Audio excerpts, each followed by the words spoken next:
Tapos dito, bigla kami, minto kami dahil nagandahan ako sa view at saka,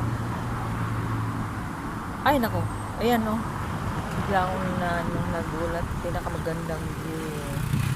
Nag-date sila, tago pa. Ang ganda oh. Ayan o, kali yan sa may Angat, Bulacan. Oh, pinasan mo.